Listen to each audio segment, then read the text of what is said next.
no way to talk about the early. It was a pearl. the early, the beginnings of this, such as they were in the 40s and 50s, without getting into the political aspect of it.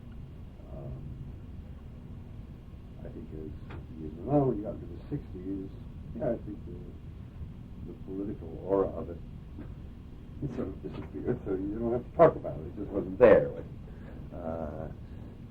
became another thing to do. I think one of the I'm always impressed by the number of people who come up to me. Almost, they inevitably take me aside as if they're telling me something so personal. I can't tell you how listening to the music has changed my life. In just those words. And they take me aside, they tell me something, telling me the most personal thing, which I suppose they are, And that's a value in it, because they are. To that person, to you, it's right. And the fact that I've heard it many times, doesn't detract from the importance to them. The only thing that I begin to question is, how did it change your life? I have a big poster on my wall at home, of the Weavers movie, in which they quote Ronnie as saying, we felt that if we sang, loud enough, long enough, it might make a difference, which I think was true. But I look at it and I sometimes have to question, did we really make a difference?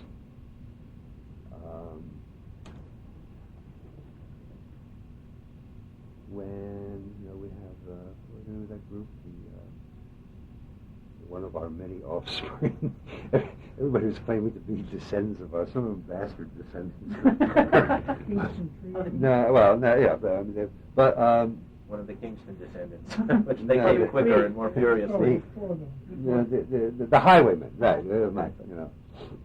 Oh, sure, we changed their lives too, and out of that comes this guy who's the Attorney General. Stephen Schropp. A Reagan appointee. Yeah, Reagan appointee. I guess maybe we changed his life too, but God, I wish we hadn't. So I don't know any answers. People truly.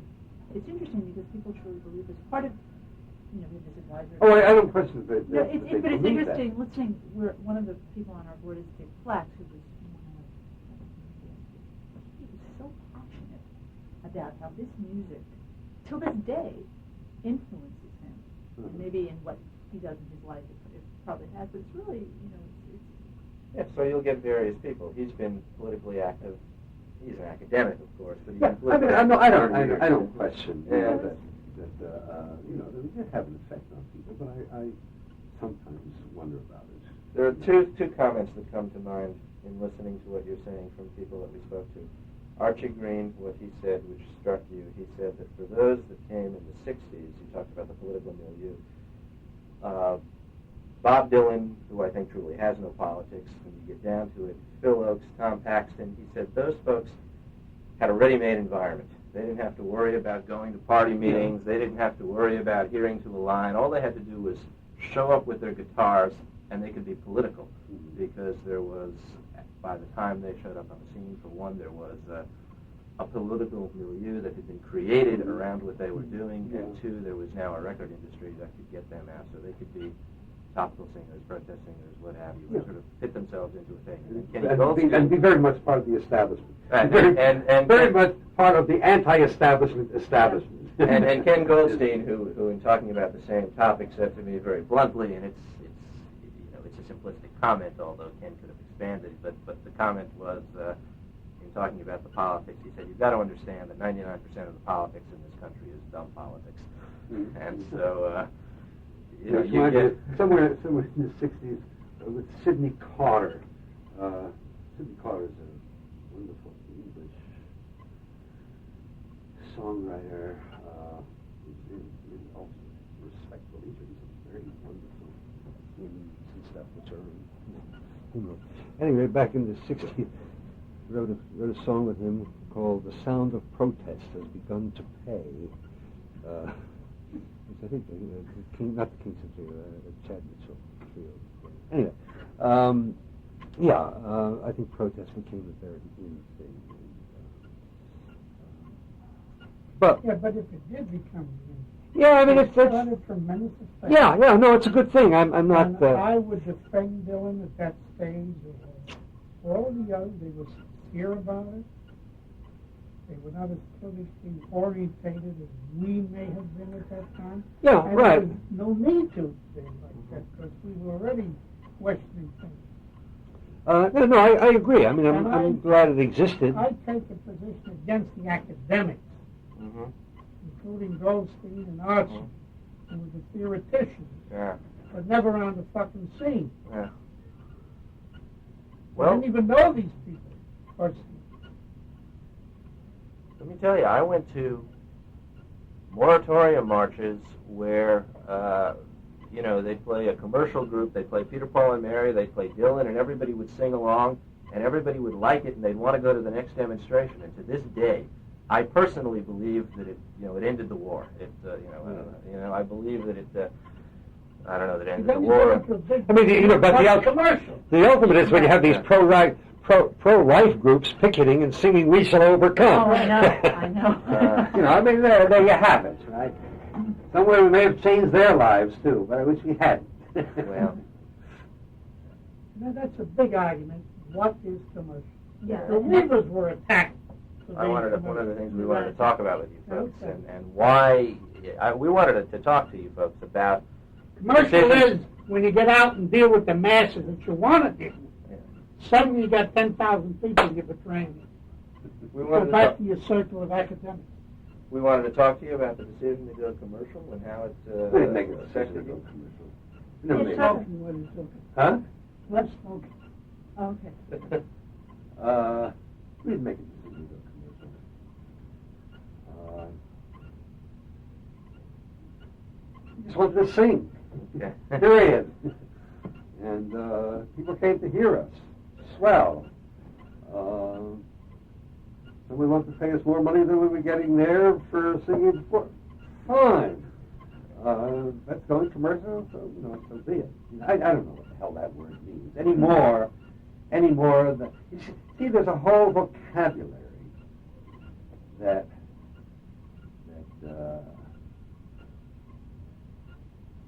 whole lexicon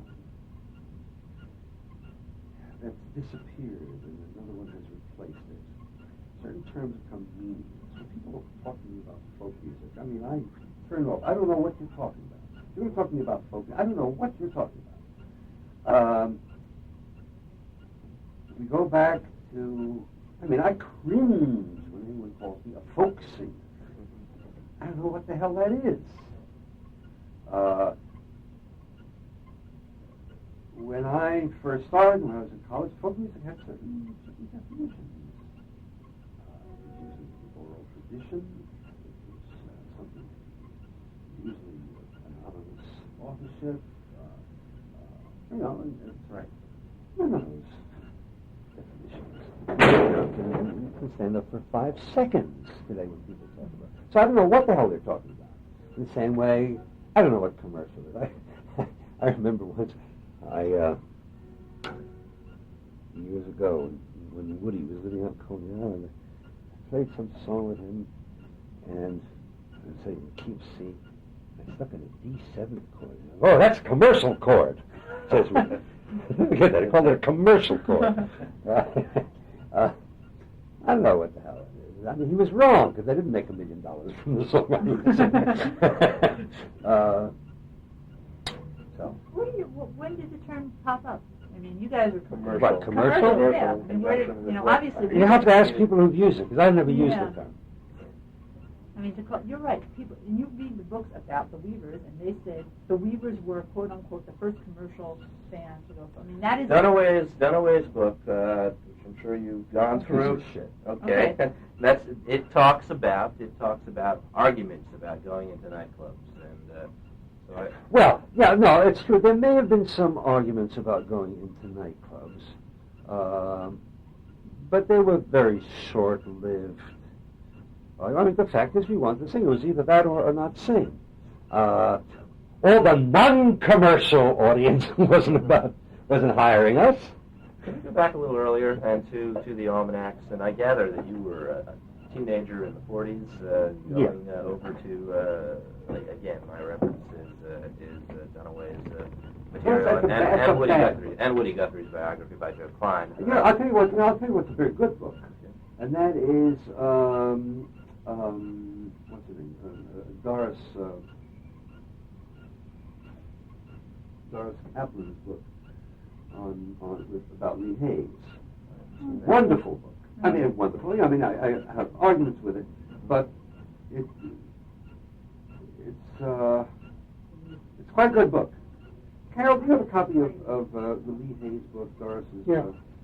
Give him a copy of that. They're referring to Dunaway.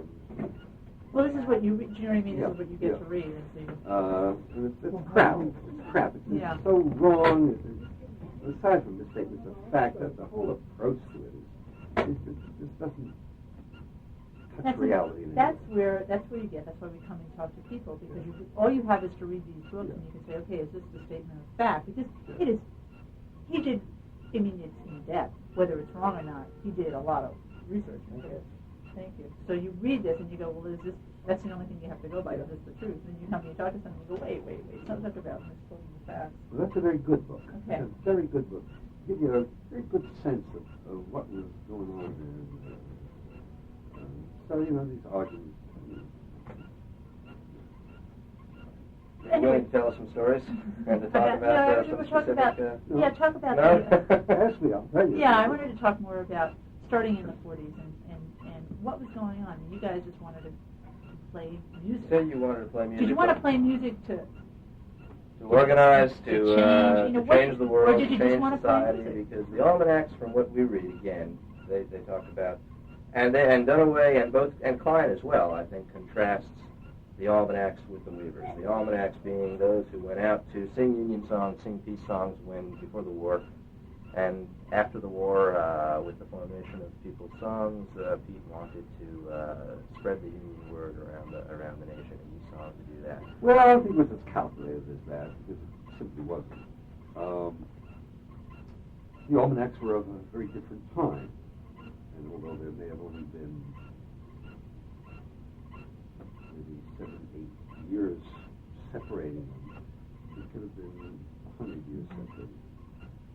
There's a thing called World War II in between.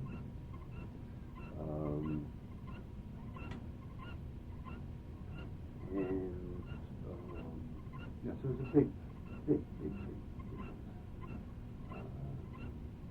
The almanacs, that was their only milieu. It was the only place. As the Weavers started singing, we didn't get together to form a group. The way the Kingston Trio, heard the Weavers in San Francisco, and they said, gee, we could do that. Let's get together and form a group and make a lot of money. And they did. No, we didn't get together and say, we're going to form a group and make a lot of money. No, we just began singing. See, I think in those days, the number of people who were interested in this kind of music could just about fill this room. Well, maybe a little bit more, but they couldn't even fill Town Hall. They couldn't even fill Town Hall, which is how big is Town Hall? 1,500 people. And you would have programs there with Pete Seeger, Leadbelly, Woody Guthrie, Richard Dyer Bennett, Burl Ives, and the place would be half filled. If you did that in the 60s, you need Madison Square Garden. So we're talking about a time when nobody was interested in this music. And the only ones who could sing for it to each other.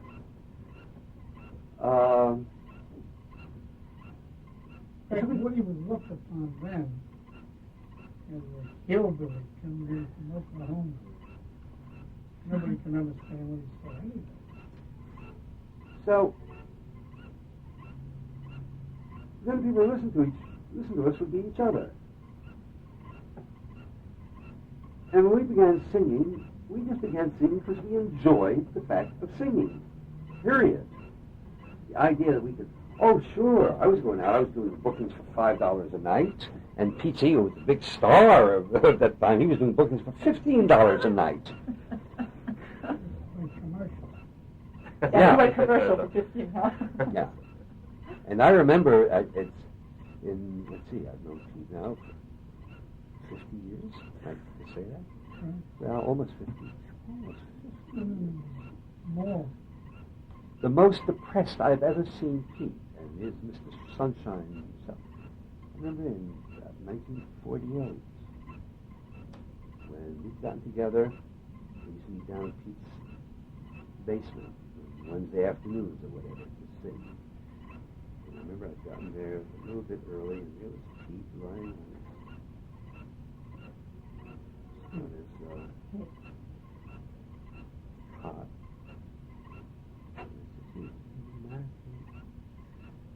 Here he was, his wife, kids, supporting him.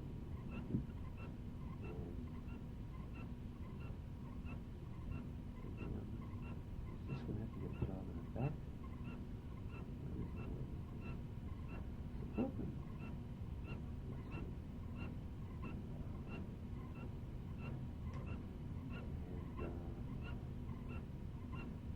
I listen to these people who complain about it going commercial. Where the fuck were they? Right, They weren't paying for your gigs.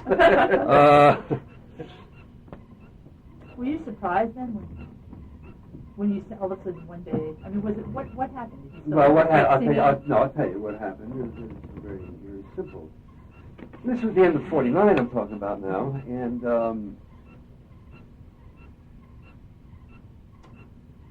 I was about to go out to Chicago, go to the University of Chicago, take a master's degree in something or other, and Ronnie was about to go out to California and get a job. And we were thinking about, that was it. And then the thought occurred to us that, maybe we could get a job down at the Village Vanguard, where Pete had sung before. That was his big sojourn into the commercial world. And the idea is maybe we could make enough money, and I said this maybe we could make enough money, just enough to keep us together, so I wouldn't have to go out to Chicago right away. And we could continue to stay in New York and be together so that we can sing at Pete's basement then.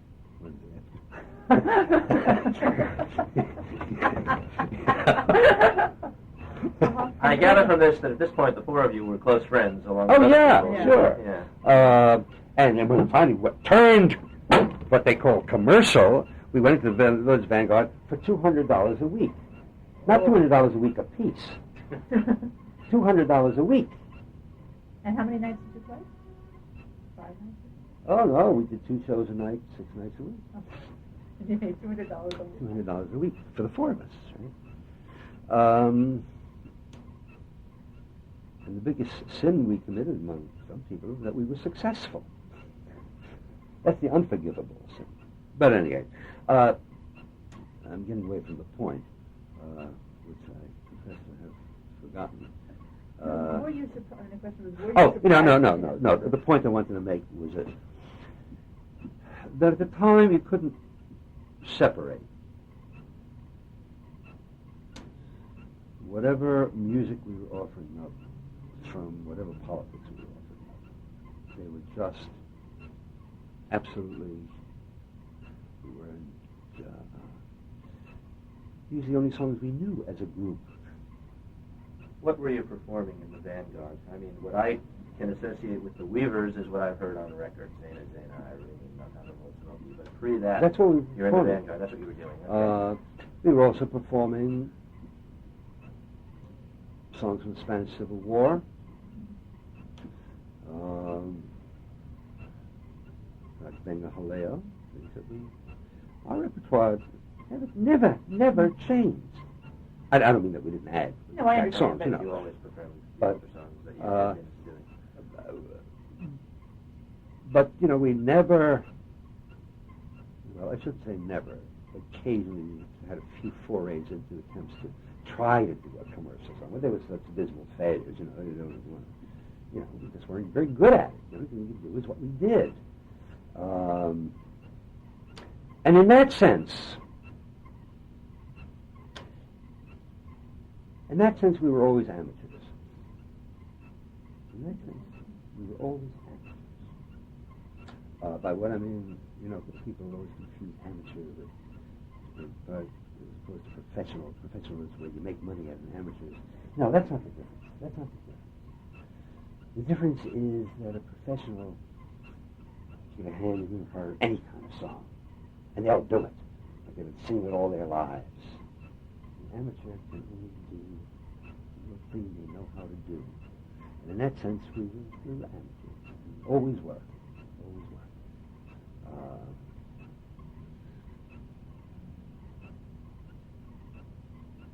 And so, we got together at the end, in late 40s after the war, when the country was in great turmoil. Just finished a huge war. Everybody had been dislocated in some sort of way. Wives without husbands, husbands without wives, people coming back after long separations, people schooling, jobs and careers that were interrupted, and people coming back, all that perspectives changing, need for housing, need for jobs. The country was in great turmoil. And there were a lot of things to sing about, a lot of things to talk about, a lot of things to get involved about. Blacks coming home, having seen the world. They're going to go back to the little town of Mississippi under the same terms and conditions. It was just too much to it. There was no way you could not be political. There was no way you could not be political. The question is which side were you on?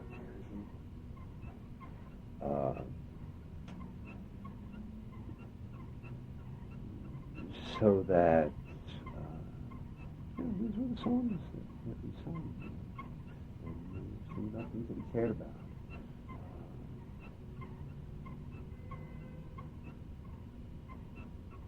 When the record started happening, was it as a result of any business decisions that you four had made, or Harold had made, or did it surprise you? No. How did it come about? First of all, how did it come about? Well, suddenly you were selling the number one record in the country. Well, if there was a matter for decision, that's never anybody's decision. I mean, if so, I'd like to make a decision right now, but I would like to sell 5 million records tomorrow. I'll sell for 4 million records. You can make a decision to aim for that, for instance. Did you do that? And I don't think, I'm hearing that it could even have entered your consciousness. No, but I don't it couldn't have entered our consciousness, couldn't have entered our mind. First record we did was Senate Center and Goodnight Irene, both of which are songs that we've been singing for years. And what happened there was that while we were down at the Village Vanguard, Gordon Jenkins came down one night. Gordon was actually the biggest record seller of the day. The days of orchestras. Gordon happened to stumble down there one night and stayed for 6 months. He didn't show up one night, we figured he was sick.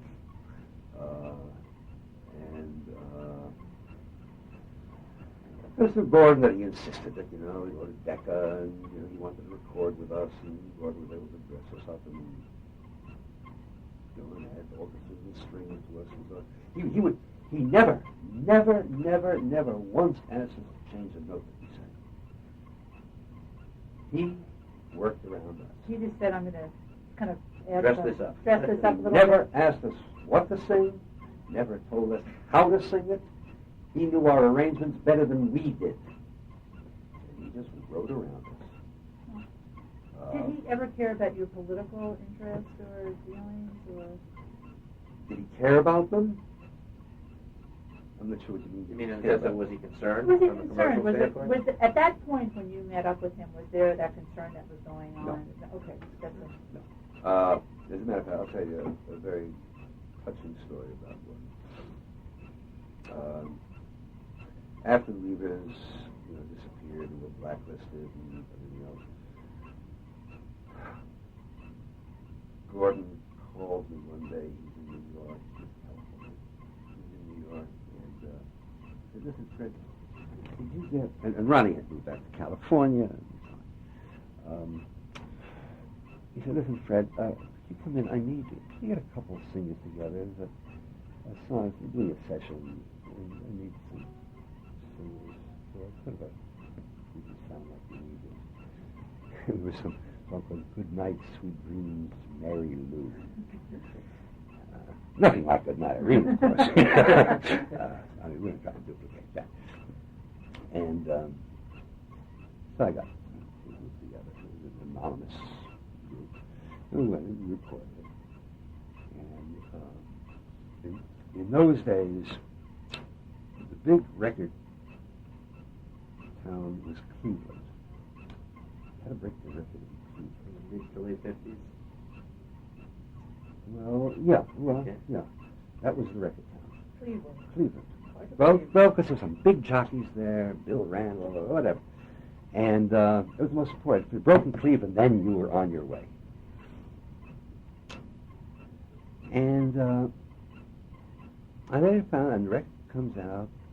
In those days, reviews were important, Billboard and so on, and it gets a pick and this and that, everything. It looked like it was going to be so.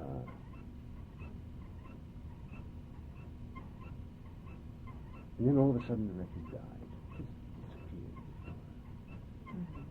Not quite stillborn. I later found out that Bill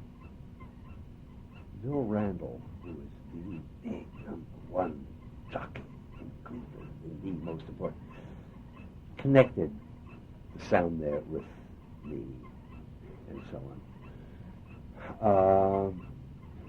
And that was the end of that record. And sometime later, I would never see Gordon. I'd see Gordon periodically over years. And some years later, I guess I had made some reference to that to Gordon. And he said, "Oh yeah, I knew about that. Right away." I said, "What did you mention to me?" I don't know. I just didn't want to feel that. Oh. I was very touched by that. Yeah. I mean, he was a very apolitical guy, but he knew decency. Right. You know.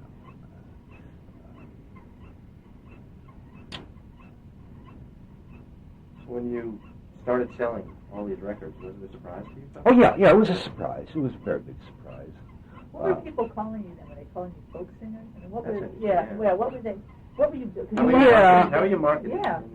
Yeah, no, they called us folk singers. Did you kind of chuckle at that? No, I didn't chuckle at it. Didn't. Unfortunately, there wasn't a better term. Yeah. That's You still know, a problem. Yeah, right.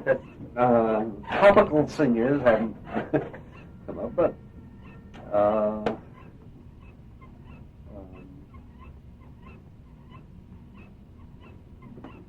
What? I mean, the blacklist is obviously interesting because I don't only people from my generation reading about it. You read about it and you go, "You got to be kidding." I mean, Yeah, of course it's yeah. going on today, but you still, with Yeah, all right. this stuff with the English, but you say, "You got to be kidding." I mean, this is what. Did one day you stop getting bookings, or was it slow? And what started happening? What was the process? You felt, hey, there's something going on. Did anybody say to you, it's your politics that are doing this? Were you acting? Oh yeah. What is that?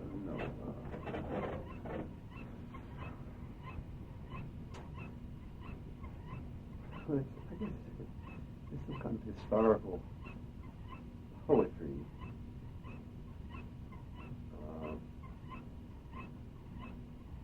Involved in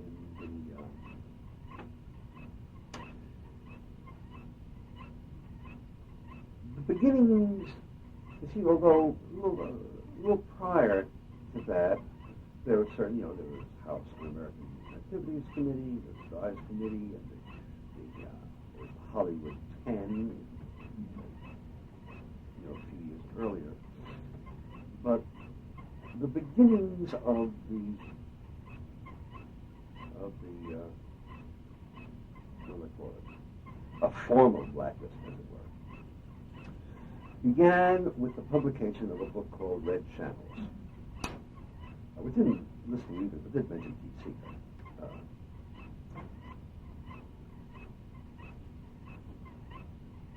The Weavers were at the Village Vanguard for 6 months, and it was at the end of that 6 months that our first recording of Good Night Irene and Senate Tenor came out at the end of June. And I believe it came, and by the way, we were leaving the Vanguard, and then that summer we were about to go on TV in some summer replacement show for Van Camp Beans. And we had meetings with them, and the sponsors loved us and everything else, and every day they're sending us cases of Van Camp Beans.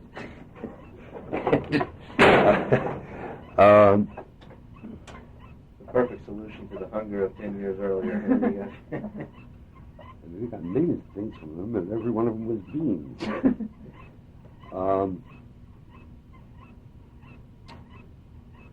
This is like the last week in June of 1950. The same week that the first big Weavers record came out was the same week that Red Channels came out. So there was an absolute coincidence. Immediately, that first week, Van Camp's Beans canceled the big thing on TV, which was okay. I don't. Weavers never would have been made it on TV. I don't think. Point that camera at us and we were terrible. But it's interesting that it came out, and almost immediately, although it wasn't a determining factor, there were consequences for us. Places that wouldn't play us, they wouldn't hire us, and so on. But every place we ever worked, there were always threatened with pickets. And it was a big education for a lot of people, a lot of club owners saying, I want the Weavers in here. And, oh yeah, I know, I'm getting letters from the American Legion, stuff like that, they're threatened. But Jesus Christ, this is America. They're not going to tell me who the hell I can have in there. But then as the weeks went on, we found that the paper local newspaper wouldn't take their ads for the club. And this was happening, and the beer wouldn't get delivered, and and they got a very big quick education, and they called that sometimes with tears. Hey, I can count on this.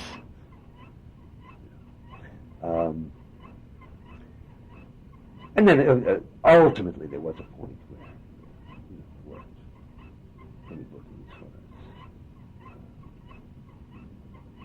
Do you ever get letters of support from people? Is anybody who ever said? I mean, I'm just wondering. No, not that we got letters of support, but whatever support we got also came in the form of people just showing up.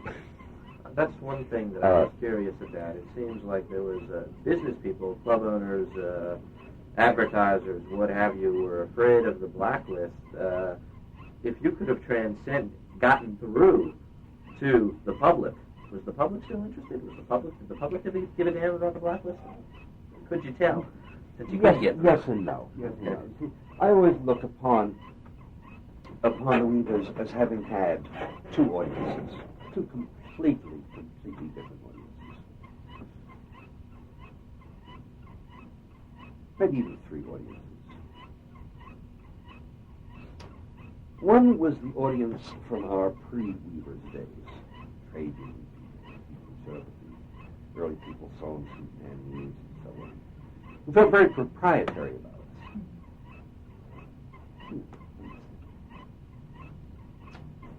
And then there was that audience which is as transient as your place on the record charts. And they come and go very quickly. And then there was the third audience that we finally built up by ourselves after the blacklist, after we disbanded the first time.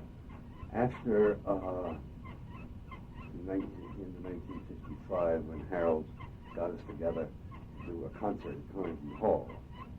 And the reason we did a concert at Carnegie Hall, see, we had done some concerts at Town Hall. And the reason we didn't go back to Town Hall is because at that time Town Hall wouldn't even rent it to us. They wouldn't even rent it to us. So Harold goes to Carnegie. You have to understand also that the idea of doing concerts, and this is something that hadn't occurred to me until very recently. The idea of doing concerts were always a long-haired affair. Long-haired affair. Classical music is what a concert is, by definition.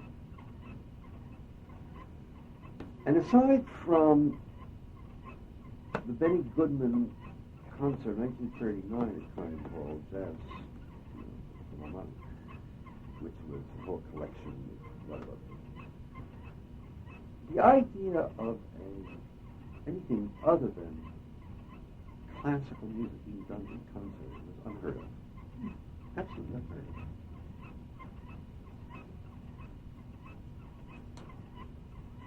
So when we went into Carnegie Hall, when Harold went to Carnegie Hall in sheer desperation because he couldn't get any other hall, wondering how in the world he could fill it, they said, "You mean you want to rent the recital hall?" 200 people. No, we want to rent the big. Oh yeah, okay. They've never heard of anything like this. They probably never even heard of the Weavers because we were classical artists. And we had done that concert just as a one-time thing. And it was sold out immediately, much to everybody's surprise. We had to have it every week. We had to have a second concert. And then people in Chicago said, "Hey, you in Chicago?" And so there were no promoters who would do it, and so by we I mean Harold, he got some kind of local person out there, just to run the errands. Place the ad, but essentially Harold did it in Chicago because there's nobody else there to do it. And then San Francisco, hey, could you do it here? So little by little, we built up our own audience. And of course, the irony is that it was something we were forced to do, when all along, the commercial, shit. We never liked doing those damn vaudeville 5-a-day things. We were saying, oh, if we could only do concerts. Right. So the irony is that we were forced into doing. But people came, obviously. People, Yes. That's And for a lot of people, given the context of the times, it was an act of political courage. Yeah. Were there informants at these concerts? Did people come and notice the people that were Oh yeah, there were. Yeah. Always, I should say, always. There were. Yes, I would say there were always either picket lines or threats of picket lines from American Legion, whatever. Yes, for a lot of people, it was an act of political courage. But they were making their statement. And it was courageous enough. Yes, Because nobody knew. You didn't know where it was going to. Obviously, you didn't know where it was going to lead to. This was all going to go away. It was going to get worse. Just doing it. You just wanted to play music. What ultimately drove you out of business, at least in your initial run? I mean, you just came back, and then they came back, but in the mid-50s, early 50s, what ultimately shut down even the network? Oh well, the shutdown was that no record, no radio station would play our records. Period. That puts you out of the record business. Yeah. Well, period, right there. That can just cancel the contract. Never really just takes off. Mm-hmm. And that's the ball game you're in. Forget it, you're finished. Period. Was there, did anybody try and establish non-political safe Weaver's clones to capitalize on this sound, which had sold a lot of records? Oh, sure. A few years later, we were inundated with them. Okay, but no, that's absolutely right. Now, the Kingston Trio prompted an immediate outburst of God knows how many. I mean, right. Campus groups. And the Kingston Trio, and they were the first to tell me this. It was, these three kids going to California, I don't know, State Community College or something. And we went to Weaver's concert in San Francisco, and, Jesus, we tried to get together. It's interesting, it didn't happen in 53, 54, 55. The record companies themselves were the A&R men, and I don't know if that business existed the way it does today, but they didn't go out and create and find new groups at that time. At the time they tried. At the time there were a few. Well, for one thing, you have to we come back to something else. I remember RCA tried with a group and this and that. It was very good. Captain said the only people who could do this were people who came out of the same milieu, had the same kind of political problems, just as politically vulnerable and so on. Right. Until later. Until later. Took some kids who were people who were a little like the so that Trio. Okay. Yeah, the next generation, as it were. Interesting. It didn't take too many years, but you needed that slight gap in age. That makes sense, though. They needed to get somebody. People who who hadn't had a chance to make a bad record for themselves. Right. What? By the late 50s, early 60s, folk music was the boom. What were you doing then? Well, by the late 50s, the Weavers had gotten back together. Pete had left the group, but we had Eric Darling. Yeah. But an interesting thing happened to me, personally, during the Blacklist. And that's a period during which I couldn't get a job. I certainly couldn't work in my chosen profession. I was too old to get a job in the mailroom at DVD&O.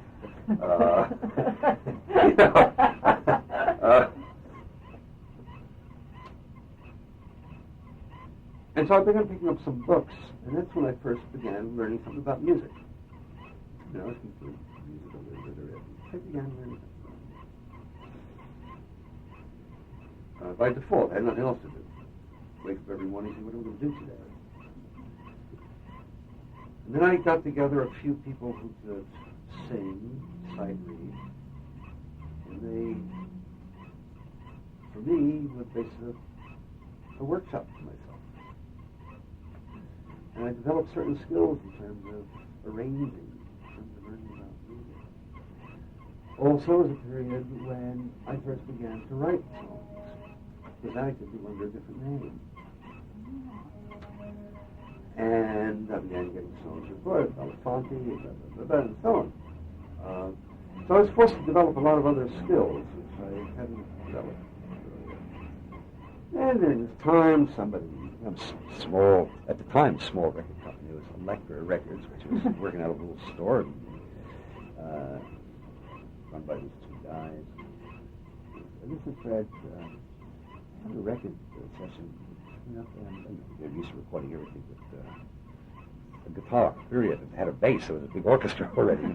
But I think someone a little more ambitious. And I'd like you to write the arrangements. I was embarrassed to say I don't know how, and so I just did them. And now to arrange record dates and produce record dates, so forth. And over that period of time, I was kept pretty busy. And when Weavers had gotten together again, fortunately or unfortunately, they were really a lazy bunch of people. And they didn't really want to go out and work. They wouldn't do a concert in St. Louis on Friday night and do one in Chicago on Saturday and then come on back to New York. Well, the only ones that got rich off that were the airline companies. But for me, and in spite of everything else I was doing, just emotionally and many other ways, the Weavers really had first call on my time and attention. And even though I was making the major part of my income not from the Weavers, it was still, what else I did, I had to look at my Weavers calendar first. But it was also a welcome respite for me. I would be working my ass off during the week.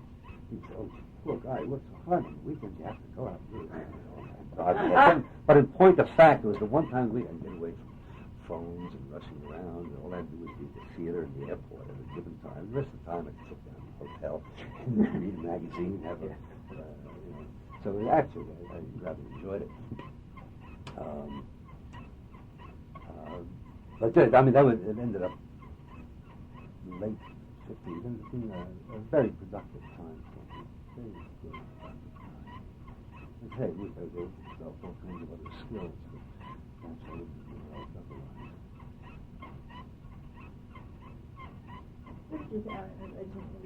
So leading into the 60s, what did you think about when all of this started making money? I think the 60s is when things got more commercial. Well, it was the commercial folk boom, and I'm curious as to coming from your background and even feeding into, remember the comment I paraphrased earlier of Archie Green's, that Dylan and Oates had a ready-made political milieu within which to step into, and the forerunners of which were Pete and yourself. When you started seeing Bob Dylan, Bill Oakes come along in a new environment, singing political songs, did you have a discernible reaction to what they were doing and its validity and its usefulness, or any reaction? Well, I guess they were Weavers' children, as it were. Your children go astray sometimes. They don't necessarily all turn out the way you'd like them to.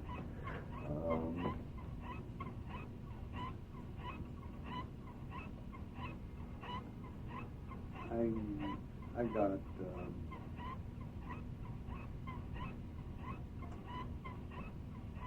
I was a little bothered by, I don't know, maybe it's just the generation. But I was always bothered by too much of what I saw.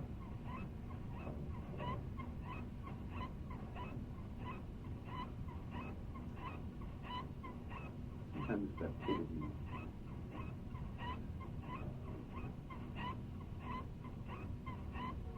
No sense of a tradition. It's hard to break traditions. You know, it's breaking.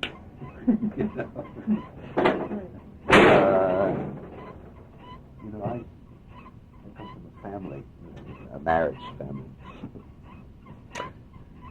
which is related to Ring Lardner. And hearing Lardner, what he did to the language, is unspeakable, as it was.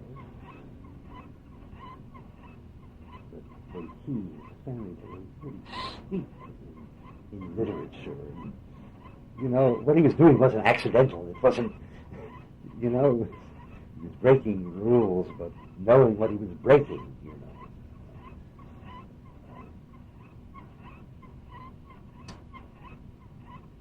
I may be getting off on the whole wrong track there.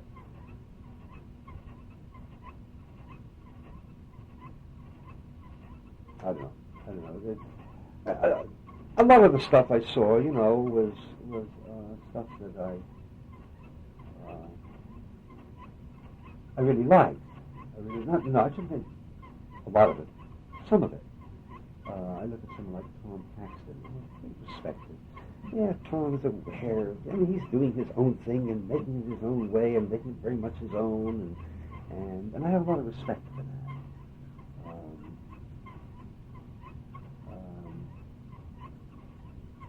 There are too few people like that I can cite. I have a ton of respect. I felt too much of it was opportunistic. Because I had big shock once. You know, I talked earlier about how the audience for these songs was each other, you know. And the highest compliment anybody can pay you would say, gee, that was a great song you sang. Gee, I'd love to learn that from you. This was. And I remember late 50s, early 60s, some benefit, you know, something where a lot of artists are backstage in the rooms, talking to somebody, singing, and somebody else was on stage. It seemed like they stole it from me. And I knew something had changed. Very important change. Who were you producing and working for? You mentioned Electra Records and Holtzman. And who else? Who Glenn Yarbrough, Joan Baez, actually did the arrangement with the Kingston Trio. And, you know, just sell a few records? the Overkill. Were you a habitué of the village scene in the early 60s? Did you go down to the Gaslight and watch the new acts break in? Yeah, I'd hang out the bitter end most of the time. Or, you know, Double Street. Was there a perception then from your point?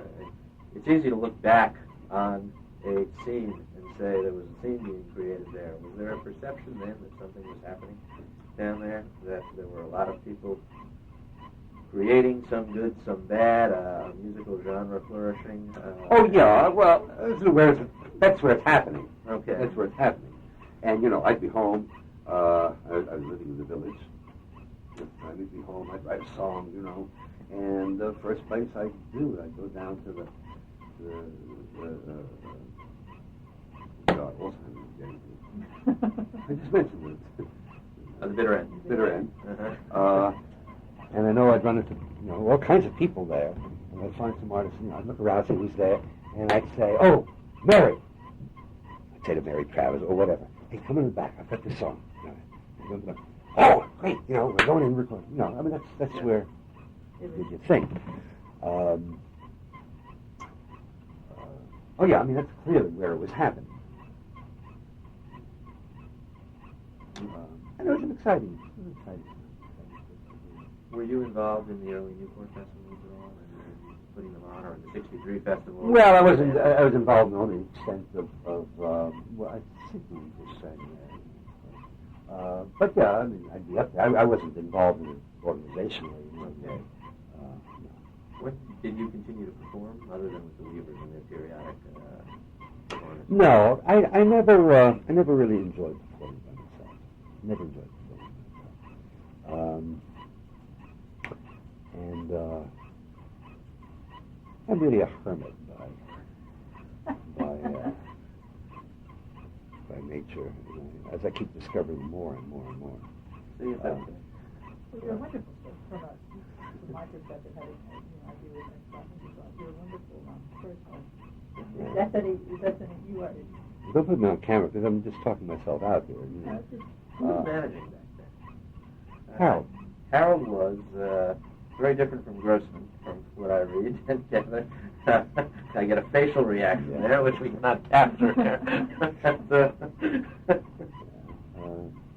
Who were the other than Harold? Who were the impresarios of the revival? The only and Al Grossman, and Gorson was around. I know. Well, Gorson was sort of a late comer and a junior. It was really Harold and Grossman. And Manny Greenville came in, you know, later, and it was really one person. John Baez was his shot. Yeah, it was his shot at him. But even Grossman came too late. Grossman, you asked about performing by myself. At one point, Grossman was, I guess, working for the housing authority in Chicago. And he opened a little club there. I think the first or second week, he got a call asking whether I would come in there. And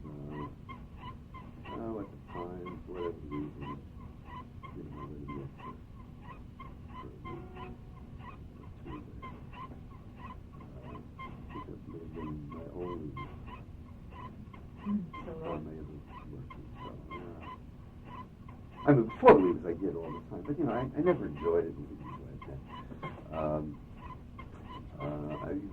I'm too unsatisfied with the sound that I make. I mean, that's one of the reasons in certain ways, my musical life these days is probably the happiest it's ever been, Weavers included.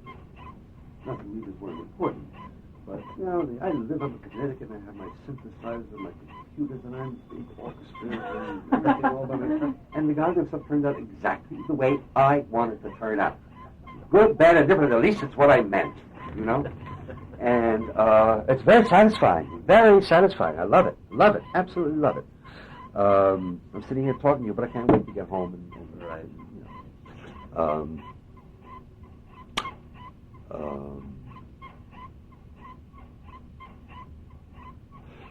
But yes, Harold was the first one. Harold. Well, see now, in a sense, Harold was not only the first one, but Harold was really not the only one. When we were first working down at the Village Vanguard, our manager, such as it was, who went shopping for us, at Goodwill stores and got us matching jackets and stuff, was Toshi Seeger. Then, of course, got to be too much for her, and offers started coming in. We really needed a manager. Well, of course, there was no shortage of Broadway sharpies, and although we were green as hell, somehow we knew another. No, they're not for us. And then one night, Harold came down to the Village Vanguard. Now, Harold was someone that I had met once, knew him a little bit there, but not very much. Just seen him around, the left wing and so on. But in this alien world, sort of a familiar face was. We know him. And we began talking to us. Now, Harold had been in music business. He had worked for Irving Berlin, and then the war came along, he came out and was working in the garment business with his brother. But, and he said, who's managing you? And, we're sort of looking for someone, that, and though Harold wasn't in a position to do anything, I said, well, listen, I have a friend of mine who might be. It had to be someone who at least has some understanding of the kind of political problems, and so on. I said, well, I have a friend of mine who might be right for you, And so Harold put us in touch with our first manager, that was Pete Cameron, who managed us all during that period. But Harold managed to keep his finger in the pie, some little.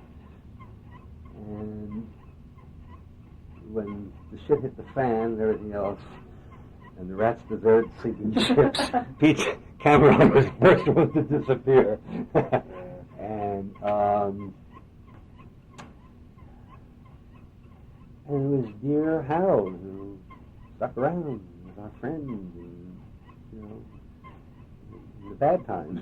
Yeah, so he was there. And it was Harold who really instigated that 55 concert, the old ploy. Well, listen, Fred says he'll do it if you do it. And it comes to Fred, well, listen, Fred, Pete says he'll do it. And so on and so forth. And that's how, that was pure Harold. Then, of course, what happened, I think, after 55, he was again reappearing again, that for Harold attracted all kinds of other people coming to him. And that's how Harold slowly got involved, full time in the business. Are you not involved? Haven't I talked to you enough? Are you Well, going you got to it. leave a couple more? Yeah.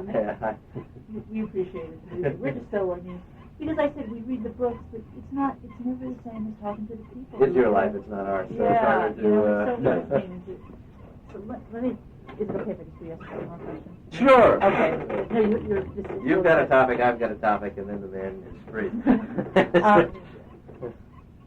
did you start singing, or did you start getting involved with the politics, or was it a kind of simultaneous thing? Did you just want to be? What did you want? How did you end up Do you doing want to be a this? political activist? Or did you want to Or do you want to sing? be a singer? And then you kind of come, these are your friends, and you started getting involved. Or Well, I think, when I started off by saying there's no way that you could separate the beginnings of this from the politics of it, I have to say that about myself personally, too. There's no way I could separate the two. There's no way. so from the very, whenever, your conscious age of where you can make decisions, that was what. Yeah, And how did you find all these people? Did you just go? How did you How find? did you meet Pete and no tell me the others who and Woody? How did you stumble We on the both. Almanac Cast? Okay. Okay. All right, I think we'll. What I was going to inquire about, it's later, was whether or not you had any observations on what became the very conscious formation of not only folk groups but folk political groups in the 60s. The Chad Mitchell Trio, Peter, Paul, and Mary, somewhat put together and then given political material to sing. Well, that's not quite.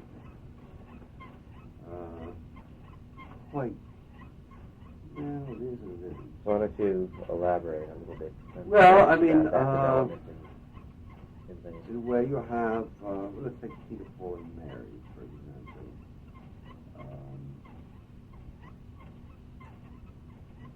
You have a group that started out with one very vapid political person.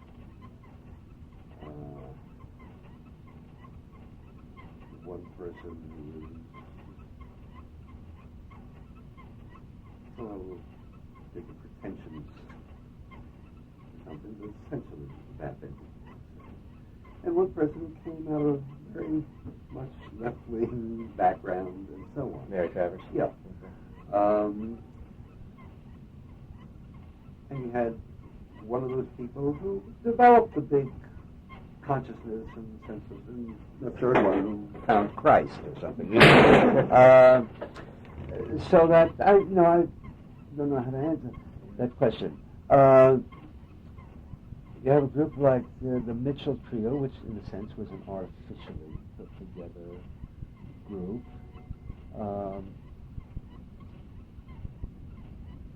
But I think sooner